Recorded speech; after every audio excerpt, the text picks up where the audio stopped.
Today's episode, I talk with Nico Misleh. He is a nurse practitioner, and I'm super pumped to talk with him because he has just been providing tons of free information to Facebook group and people who reach out to him. He's also developed his own course in treating hormones, and we'll have a link to that in the comments with this. But his background is mental health and functional medicine with extensive hormone experience.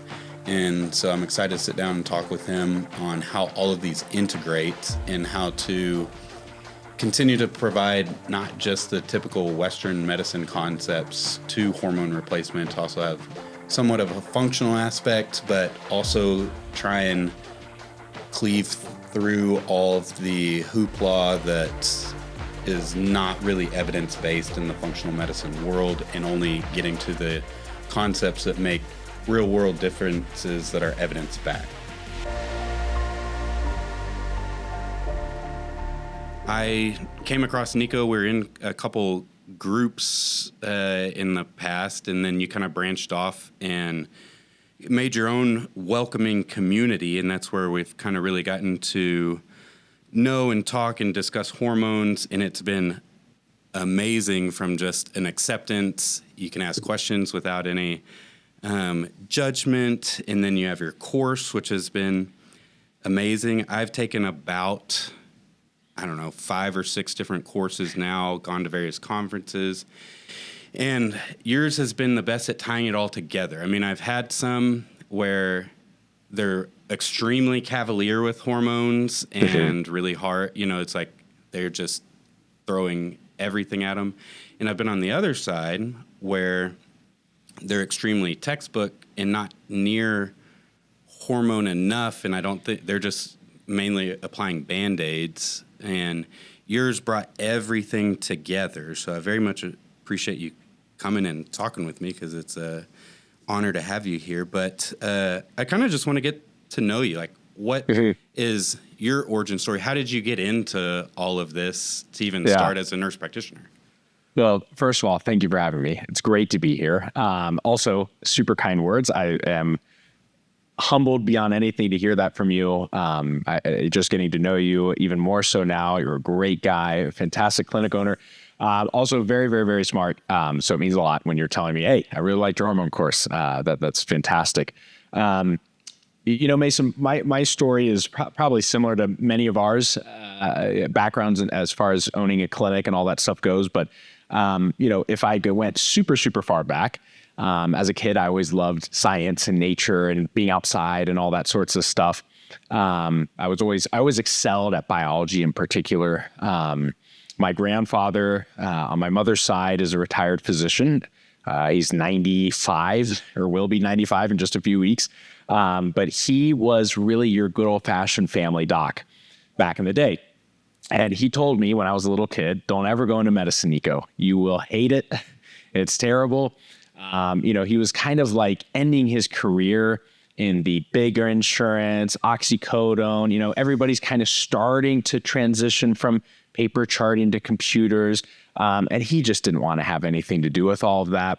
And it was really sad because he kind of saw this amazing profession that he loved for years and years kind of dying, it seemed like to him. And I kind of took that to heart. So I kind of avoided medicine in some ways, even though I really yearned for it. So, kind of through undergrad, I kind of bummed around in English major, which I love to write, that I still do to this day. And once I realized that I actually do want to make money and have a family, I quickly realized English as a major is probably a really bad choice. So I actually went into pre-med for a few months, and I was also miserable there. And I kind of, anyways, met a family friend of ours who said, you should really think about going into nursing. And I just thought that was such a crazy remark. And she kind of explained to me, well, listen, like, I know you really like science, you love people, I think you would be really good. And there's this thing called nurse practitioner. That was the first time I'd ever heard about it. And she worked at Children's. She said, look, go into nursing. I'll get you a job at Cincinnati Children's Hospital, which is this premier, pediatric center. And you can do the whole nurse practitioner route. And that's where it began for me. I knew I was going to go into being a nurse practitioner. But one thing I did also know was that I wanted to own a clinic, but I just didn't want to do it the way my poor grandfather had to do it towards the end of his career. And so I really decided at that point to start looking into like, okay, how is medicine done best? What are those kind of alternative routes, so to speak? How can I own a clinic and be successful? And by successful, I don't just even mean monetarily, but just like from a lifestyle perspective too. How can I make this like reasonable to own and operate and enjoy? And I was just super lucky. I've always been a nerd and a dork, and I love reading and researching. And I got into that side of medicine. And at the time it was, integrative medicine, which kind of then slowly, transferred into functional medicine. And I was extremely fortunate. I met some amazing mentors, some of who are still very close to me to this day, who kind of took me under their wing. And, they would have been, I always joke, like they were like these crackpot conspiracy theorist medical doctors and nurse practitioners back then. And now they're like, they would probably be considered like totally normal health gurus, which is hilarious how much things have changed in just like 10 years. But I also got to experience a lot of the cash-based clinic side of things, which I also thought was really interesting.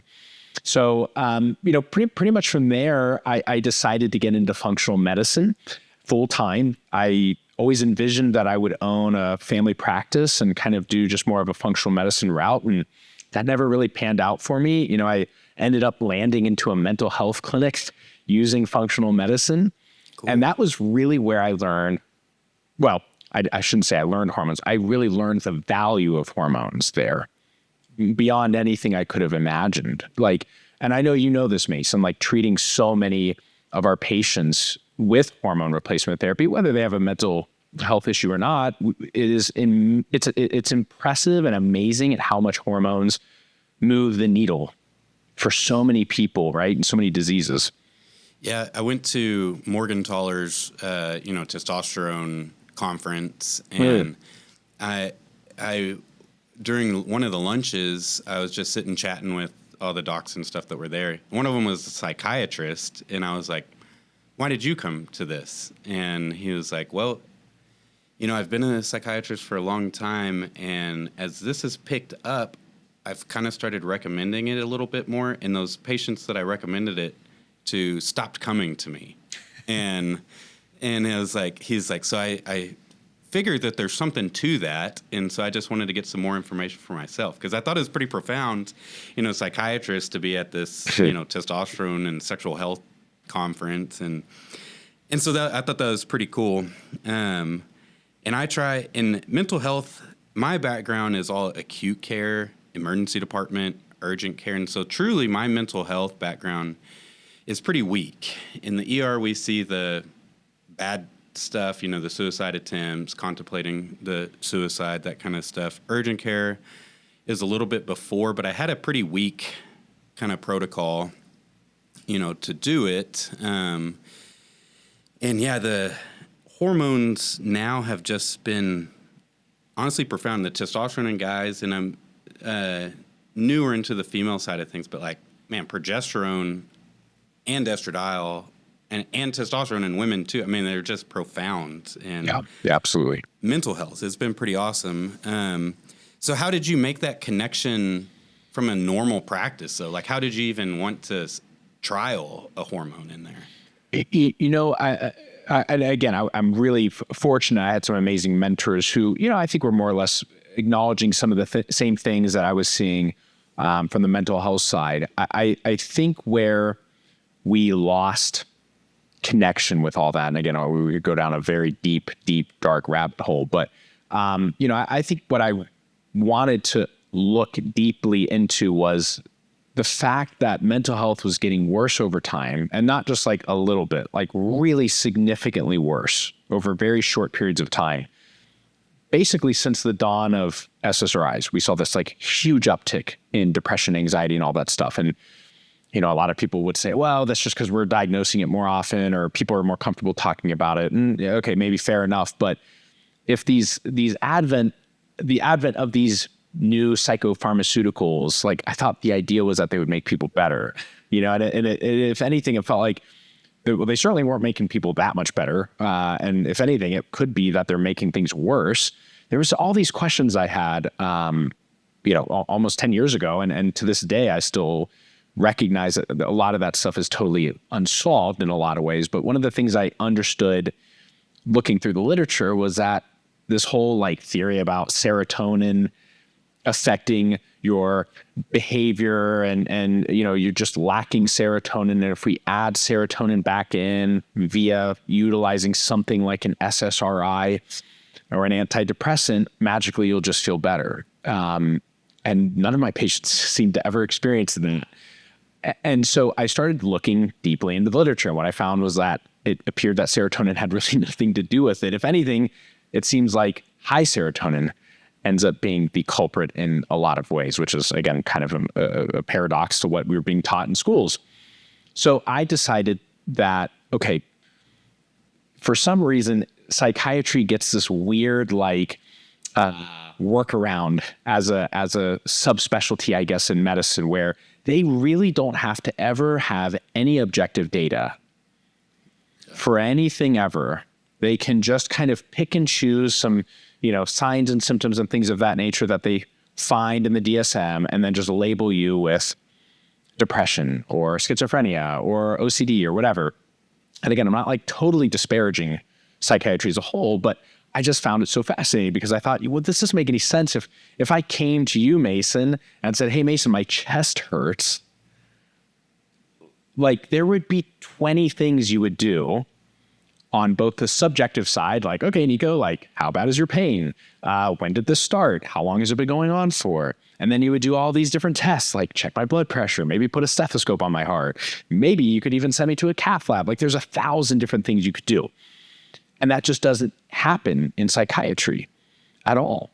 So I said, okay, if we aren't gathering any objective data at all, then all of this just feels kind of meaningless. It's like make-believe. And so I decided that, okay, I'd rather look at what are things that are commonly associated with depression that we could gain some objective data from. Hormones, vitamins and minerals, all the amazing things that we would consider more maybe more diet and lifestyle. Those were things that we could measure. Thyroid, low zinc, low vitamin B12. These were all things that I could easily measure, get on a rap sheet of labs and show a patient. And honestly, man, that's where hormones became such a critical piece because, again, I think that hormones are just one of the most foundational things that we could give to a human being.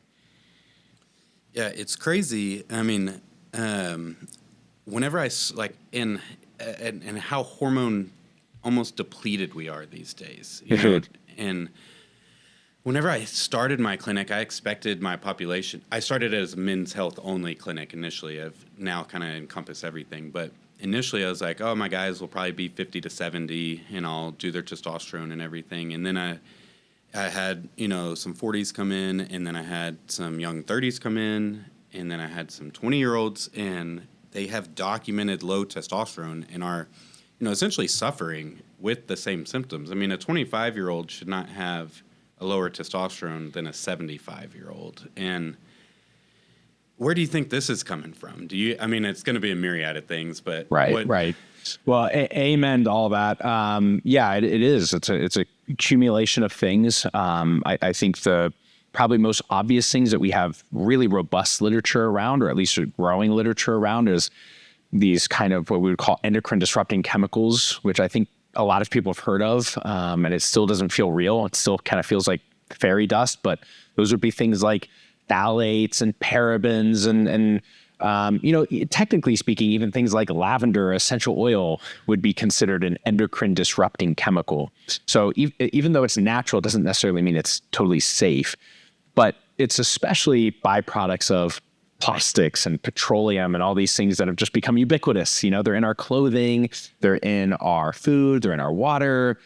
We shower with them, practically speaking. They're just everywhere in our society.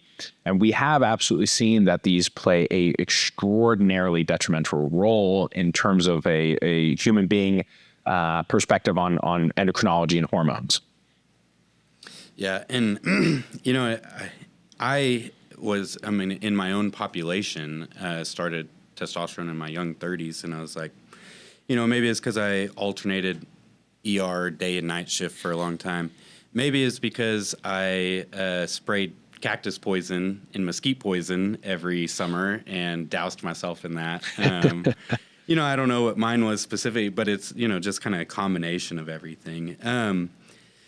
In regard to like a functional medicine workup, you kind of touched, I was traditionally trained, and adding hormones was already going against the grain, but I see the value of hormones and everything. But is there anything like a big needle driver in the functional med space that I should be doing that I'm probably not, in terms of like the extensive micronutrient testing, heavy metal testing, GI maps on everybody, mold and mycotoxins, anything like that that you would think is a big needle driver that should be addressed in the majority of the population?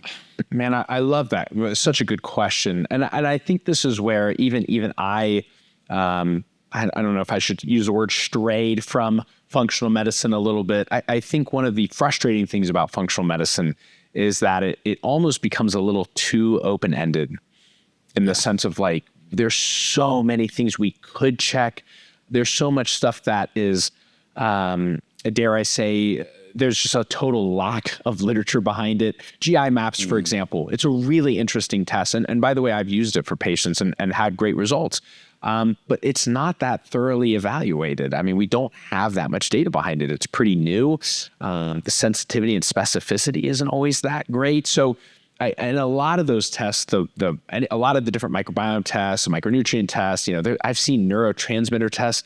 I mean, I'll be honest, they're kind of hokey. And the more you look into it, the more you realize there are companies out there who are also, kind of eating off their plate in a functional medicine world, because there are so many people who will just do these tests and they cost hundreds of, not thousands of dollars for patients. So anyways, I always actually come back to how can we pare some of this down a little bit more?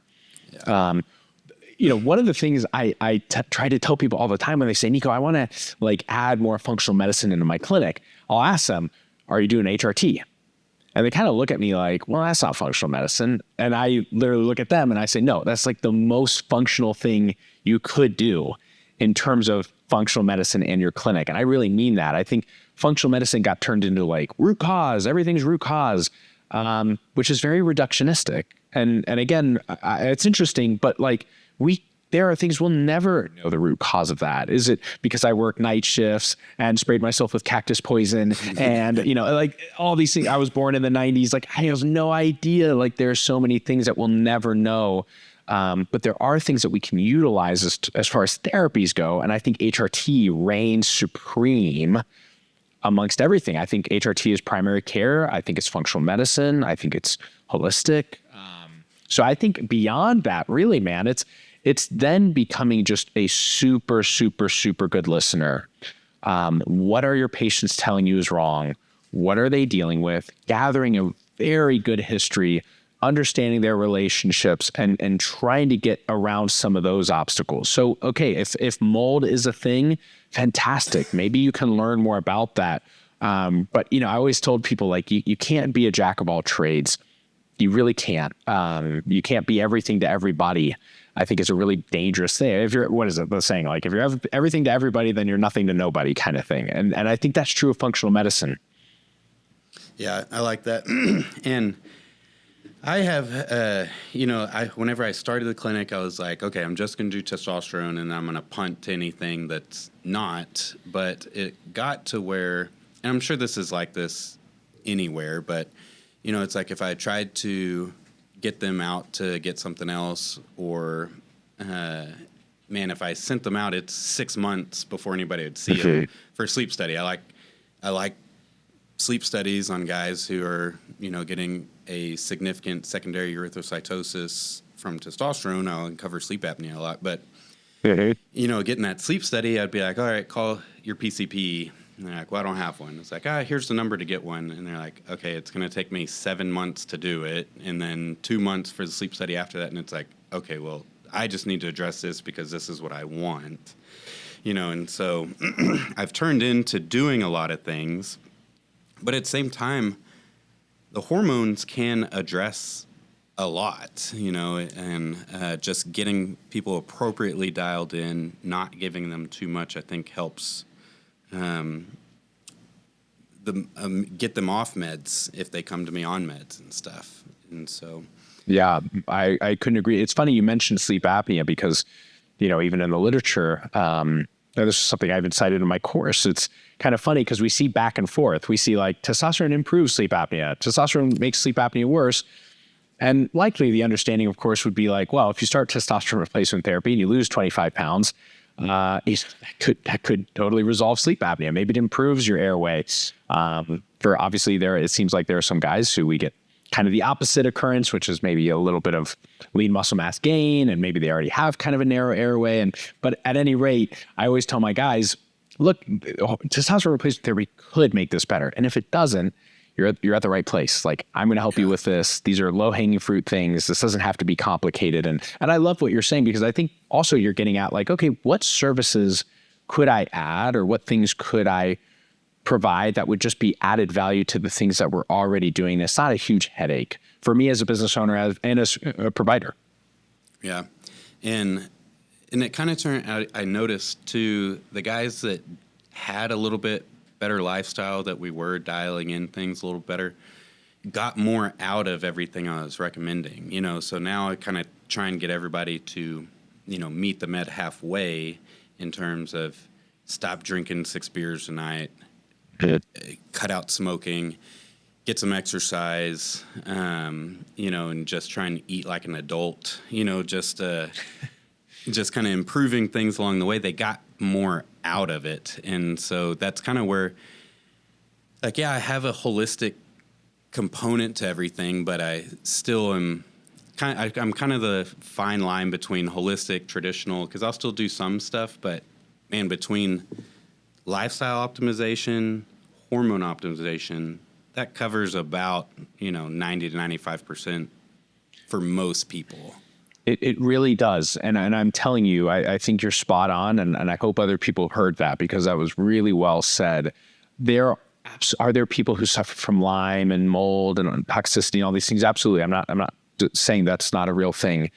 The vast majority of patients likely assume that they're suffering from those things. And in reality, they're in terrible relationships. They have a very, maybe demanding job, or very, really high stress job. Maybe their hormones are so terrible that, they feel that they're stuck in this position. And again, that's why I love starting with, like, it's almost like first principles. Like, let's just go way back to the foundations here. Let's start there, and we'll kind of work our way up. And if at the end of the pyramid is, mycotoxin exposure and treating mycotoxin illness, like, we can do that for sure. But like, I won't really know for sure if we don't handle some of these basic need things. Yeah, and I gotta, sometimes I tell the guys too, like, yeah, I can check $2,000 worth of labs on you, but how many of those am I going to? Would it change any of my management? And so, one of the things, like, I've been talking with few, and I think you'll have even a different view of cholesterol than I will, but I would like to hear all things. But it's like I developed kind of this advanced lipid panel for guys who are, kind of the lean mass hyper responders, that kind of stuff. I'm not throwing statins at everybody, but I do think, decreasing lifetime exposure to LDL cholesterol typically shows that it seems to correlate with less strokes, heart attacks, but you can't go too low to, crush their hormones and that kind of stuff. And statins, I think, have their own flaws. But what is your view with like lipid management from the functional medicine and longevity space? Yeah, well, I love that question. And just to clarify, I'm not a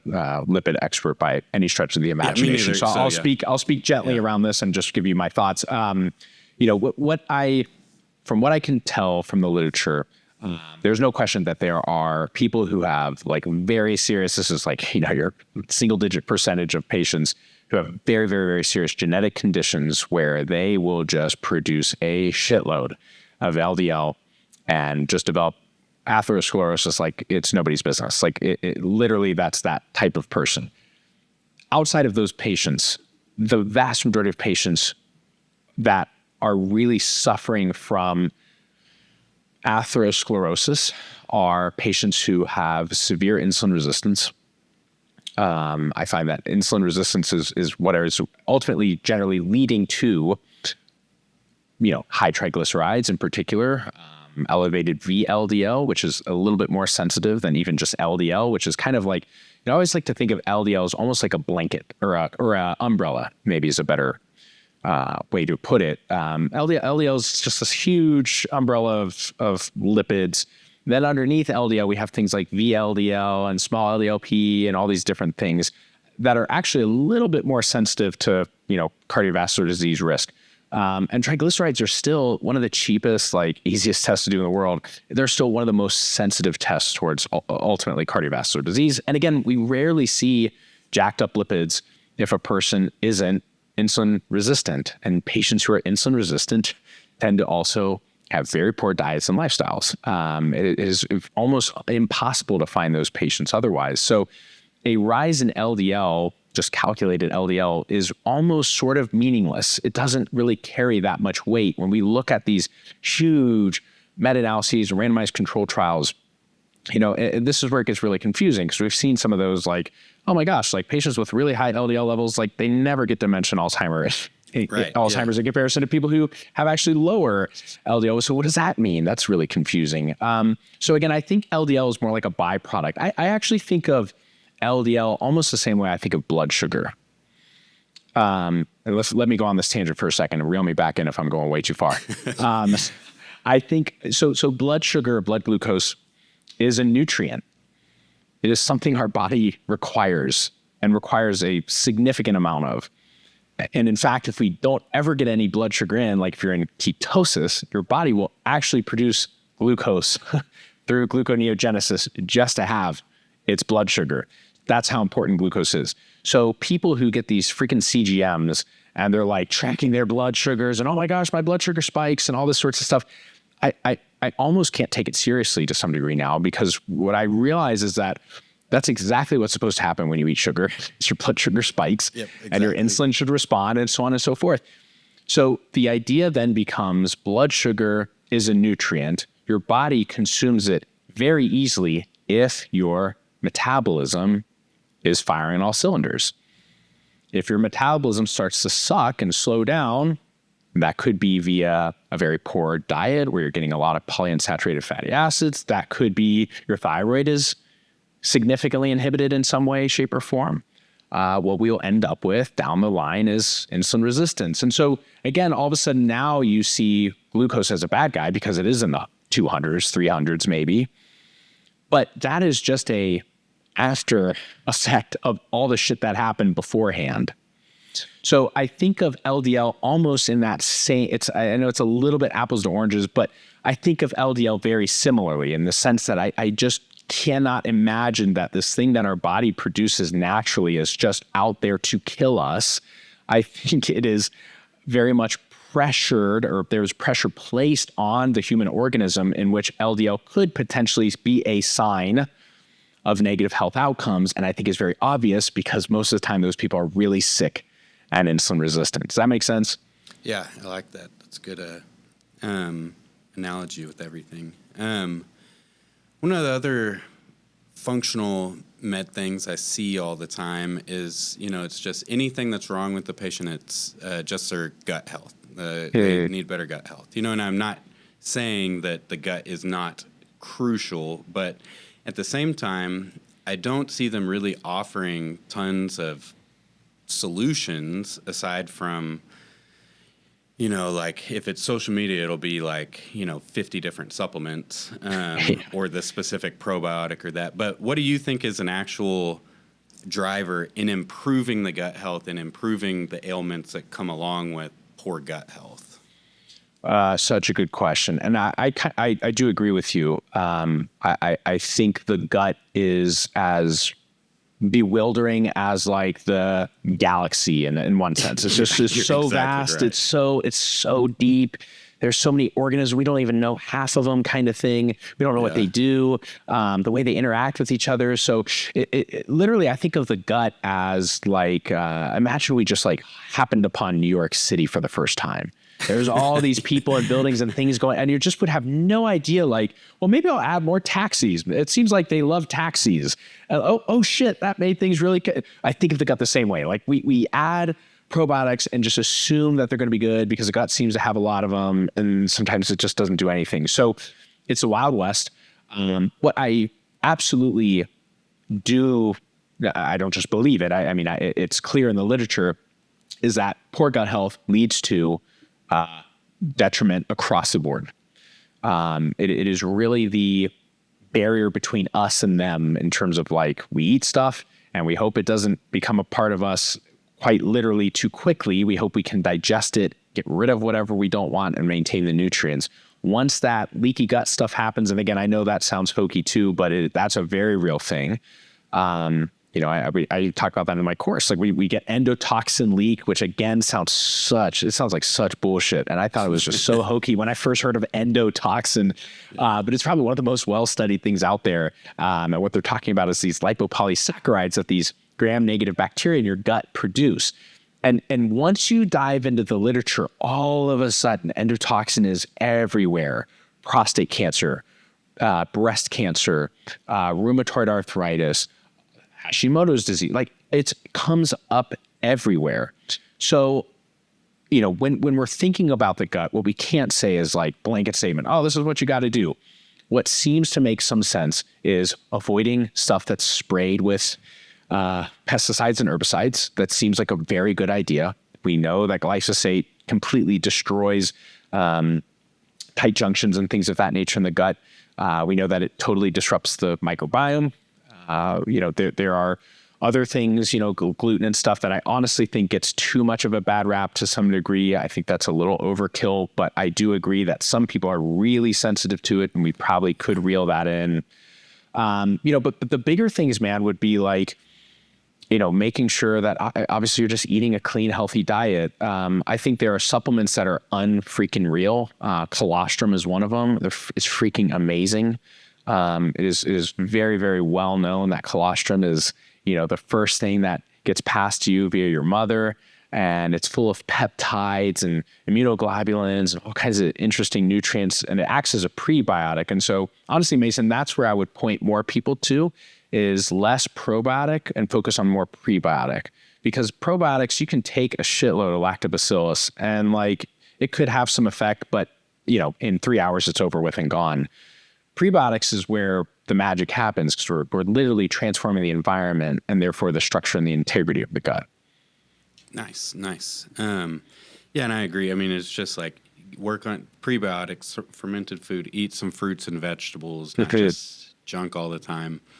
And so I've, and that's just one of the things I'd seen. I want to do just kind of switch gears a little bit. So I kind of switch into more female-specific things. I was initially just a men's health clinic, and then the GLP-1s came out and was like, well, these are safe. I started treating some wives, and they're good and is safe. But then I just still could feel that I was missing a part, and I was like, you need to get your hormones checked to these women coming in.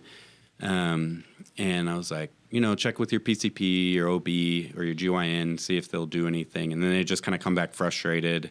And they're like, they're too scared to do it because, somebody breathed on me and they had breast cancer. It's just, they're just kind of so scared. So it's like, okay, this is another thing that I need to kind of bring on myself. And so I started doing several trainings in the background. I like to get about 5 different people's insight before I start developing my own practice. But again, that's where your course help came and kind of tie everything together.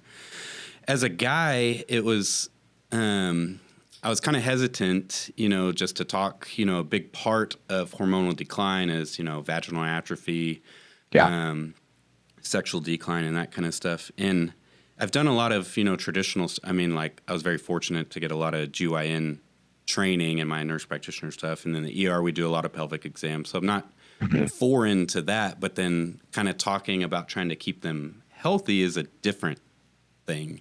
Where do you think you have done good in terms of, making a safe space for women talking to a male about their hormones and optimizing it? Oh, wow. I love that question. And also, I'm very thankful that you're treating women. I think it's, it's difficult, but it's also wonderful. Some of my favorite, memories I'll probably ever have of treating patients has been some of my female patients. I think that the standards are so low, I know that's a terrible thing to say, but it's true. The standards are so low. These poor women are really from the time they hit puberty, they're just shuffled around with their primary cares and pediatricians, and then eventually their OB-GYNs.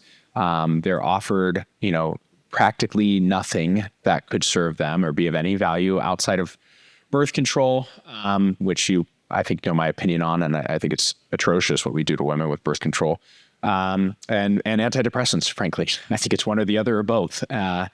And that's about all they ever get from the ages of 13 to 90.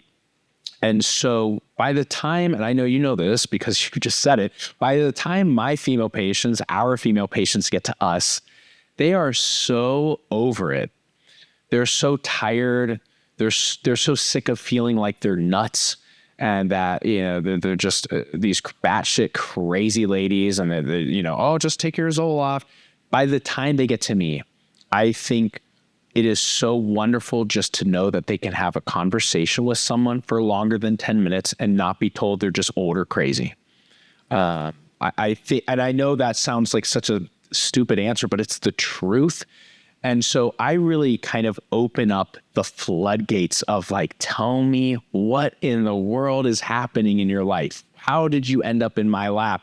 And they'll go through this saga that you've heard 1,000 times. And finally, I get to walk them through their blood work unlike anybody's ever done before. I get to explain to them that it's not in their head, that they are actually tired, that they are actually gaining weight, that their libido is terrible, that their vaginal atrophy doesn't just need more jelly. It's just a real problem for them, and it's all related to X, Y, and Z, and I can make a difference for you. And I swear by that time, they're like, let me sign the dotted line. What do I need to do? You're the only person who's ever said that in my entire life, and I might be 60 years old, which is horrifyingly sad. But so I really think that honestly, just that open ear, that open invitation to allow them to speak and to just truly educate them, probably for the first time ever in their lives, I think that's just about all you need.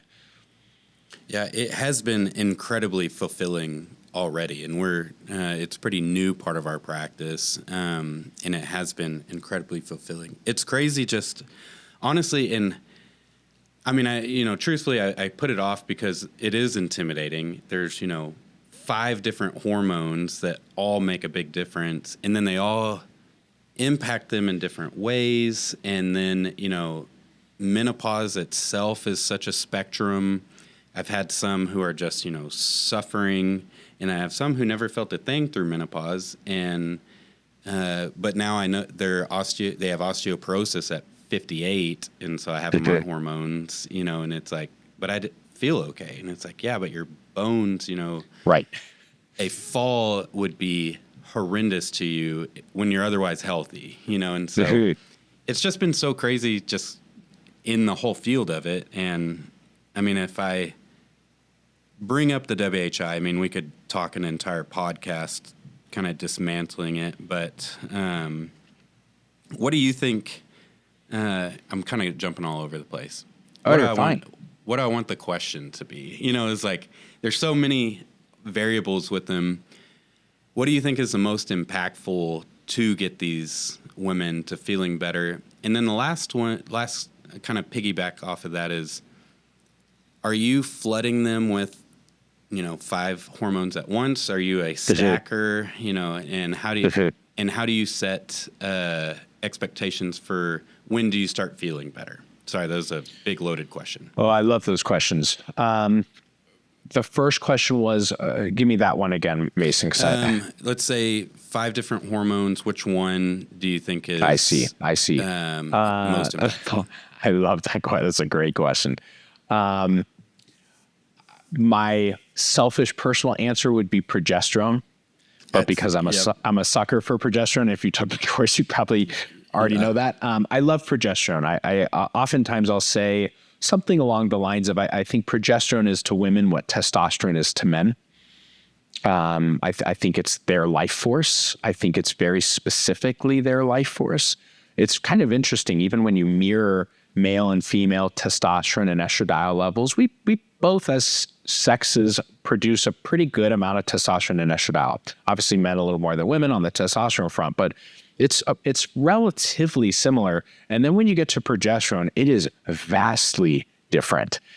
Men produce practically zero, and women produce tremendous amounts. And in fact, when they get pregnant, they produce, umpteen amounts of progesterone. So I really love progesterone. And I also think it's one that's probably been just, I don't know, it's either been bastardized because we compare it to progestins, which are these cancer-causing, nightmarish, Franken hormone that tried to look like progesterone, but it's totally not. Or we just assume that it's only for the uterus, and so we don't really care about it beyond, menopause.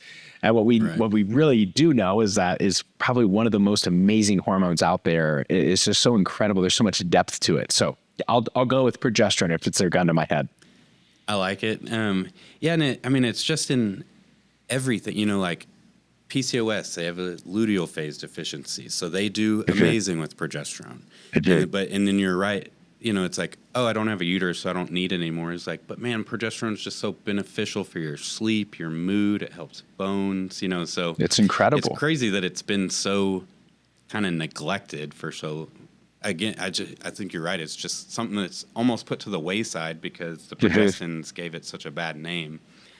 And then the follow-up question was, how do you set timelines for these women when we do have so many moving pieces in starting? Amazing question. So, and I'll answer that because I remember 2 and 3 now. So I'm not much to talk about like stacking hormones. So what you're talking about is like add testosterone first, then progesterone later, and then after that estradiol, and then after that, I don't do that a whole lot. And one of the reasons I don't do that is, again, mostly just this is all theoretical. Again, this is just all my personal opinion. It's not based on any literature in particular, but hormones work together. And so, for example, you definitely would never want to give just, in my humble opinion, I don't think you'd ever want to give just estradiol alone to a female, especially in menopause and beyond. I think that'd be a really bad idea. You're going to induce some bleeding, which is just annoying to them. And estradiol by itself has unbelievable properties to it, I think. But I think without progesterone, it's kind of like the yin without the yang. And I kind of get into that in the course with some literature. But I love the idea of them working in synchronicity. And I think if you really truly understand hormones at a very deep level, you'll understand how to dose them appropriately. You'll understand why you'd want to give progesterone and estradiol together, and more importantly, how would you dose it so that female patient likely isn't going to run into any problems with it whatsoever. Same with testosterone and whatnot. So there's very rarely a time where I will stack hormones. I think there is some differences in terms of timing to some degree. So for example, like a female patient with PCOS, at some point, if I get their PCOS so well managed and under control, practically almost reversed to some degree, they may end up needing a little bit of testosterone. Not all women with PCOS have hyperandrogenism. So in fact, adding testosterone in at that point would be a really good idea, where early on that may actually not be necessary or effective. It may even be somewhat detrimental. So I hope that answers that question. What was the third question? So we talked about stacking and then time frame. Timelines. Yeah. That's right. So I'm a big fan of creating realistic expectations and timelines with my patients. I think we all are. Any of us in the industry, we get that. So, for the vast majority of my patients, I try to kind of just put it into some sort of like experiential sense. The experience of your mental health changing, first and foremost. I think that most patients will find that their irritability, their anxiety, their insomnia, things that are really, really usually more disruptive to their life than anything else improves actually usually pretty quickly. So usually I like to say within even a few weeks, they might notice something, even something subtle. I always tell my patients it's dose dependent. If you don't feel anything and it's been a few weeks, that's okay. The point is, over time, things get better and better and better. So within 3 months, we should really be feeling something. And it should be even somewhat robust. By 6 months to a year is really where we're now just starting to dial things in. You're feeling great. We're just trying to make sure we're chasing optimal the whole time. And usually we'll get to a point where we achieve that, where practically speaking, all your symptoms are resolved. And at that point, a year to date, especially on something like testosterone replacement therapy for men or women, that's when we're really going to see a significant change in physique. So your body composition, right? So I tell my people like, dude, Rome wasn't built in a day. You're not going to get abs in 2 weeks. That's not how this stuff works. Over time, we're going to see that stuff change. And we see that very clearly in the literature. Your insulin resistant markers, your lipid panels, all those things that we're really anxious about, give us some time. It's going to take close to 6 months to a year before we start seeing any significant changes there. Yeah. And I mean, you're exactly right. It's hard, even as the provider, I get impatient for them, like, Yeah. And it's like, and I have to remind myself to tell them like, look, you've only been on this 6 to 8 weeks. And, we start somewhat conservatively and we see them 6 to 8 weeks in. We typically go up on most of the stuff just to make sure they're tolerating it. But, some of them will come and be like, man, I can't tell I started anything. And then it's just like, look, Yeah. It's going to happen. Just give it some time. Still keep working through everything. Consistency is the key. So I very much appreciate your insight with that. So you have been getting all kinds of stuff.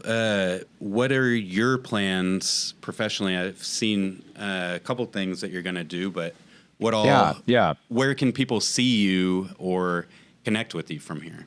Absolutely. Well, I appreciate you asking that. You can find us at, so my course is called HRT University. So you can find us at hrtuniversity.com. I have a free, super just value-packed email. That's what a lot of people know me for nowadays, which is great. I love that. I write a daily email. So Monday through Friday, I put out a email every day, and it's something about HRT, typically, my love language.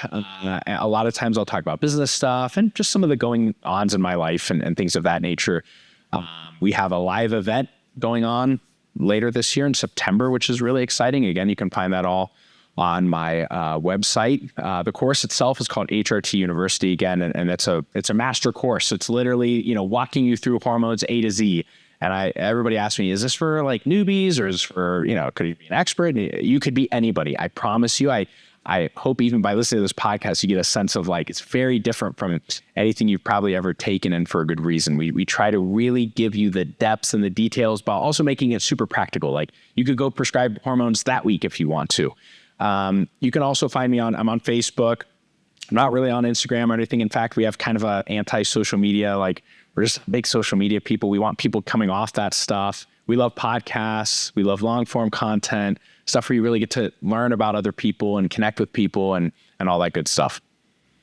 And you're going to be a speaker at a couple of events. What are you speaking at? I am. Thank you. Yes. So we'll have our event later in September. I'm actually next week we'll be in Vegas speaking at an aesthetics conference, which is a totally new world to me. So that's cool. At the aesthetics show. If any of you are listening or aesthetics people, if you're in Vegas for the aesthetics show, come hang out with me. And then in November, I will be speaking at the Silverback Summit, which is hosted by a friend and colleague of mine, Allie Gilbert. That's a really fun one. It's kind of a combination of, almost like sports medicine, men's health, diet, nutrition, exercise. There's physical therapists there. There's business owners. I mean, it's just a broad audience in one sense, but it's all centered around men's health. And so it's just a great time to meet different people in the industry and grow together and learn together. Yeah, I went to it a couple of years ago, and I mean, I've had Dr. Grant on the podcast. I had Justin Gross was my last guest, and so it's been, and I still talk with a few of the nurse practitioners I met there today. It's 2 years ago, and so Silverback's awesome. I like it. It is. You'll meet great people. I want to close with one thing, and it's funny, your daily email today was about catching a snapping turtle. And so what is your favorite reptile or amphibian? And I could nerd out with this for the next hour, but we could probably go off on that. I just want to know your favorite amphibian or reptile. You know, and this is going to sound probably cliche to anybody who's into reptiles and amphibians, but ball python. It was my first ever like real, like it wasn't just some garter snake I caught in my backyard or something. It was my first ever real snake that I got to buy with my own money from this cool pet store. And I freaking just loved that thing. And they're so calm and really cool. I loved ball python. Yeah, I had one. His name was Monty the Python. I saw that. That's great. That's great. Yeah, and great reptile. Yeah, I mean, I just love. I mean, I would do if I could be successful in the reptile world. That's probably what I would do over people. But it would be a harder run. But man, thank you so much for your insight, your wisdom. It's been killer. I very much appreciate your time and coming and do this with me. Mesa, it's a pleasure. Seriously, thank you very much. I love talking with you. Thanks for tuning in with that. Nico's awesome. We'll have a link to his HRT University course if you're interested in that. He's going to be speaking at various events throughout the year, so keep up with his stuff as well. And I'm very thankful he gave us the time to sit down and talk with him. If you like this, like, comment, subscribe, reach out with any more suggestions or topics that you want us to cover. Thanks.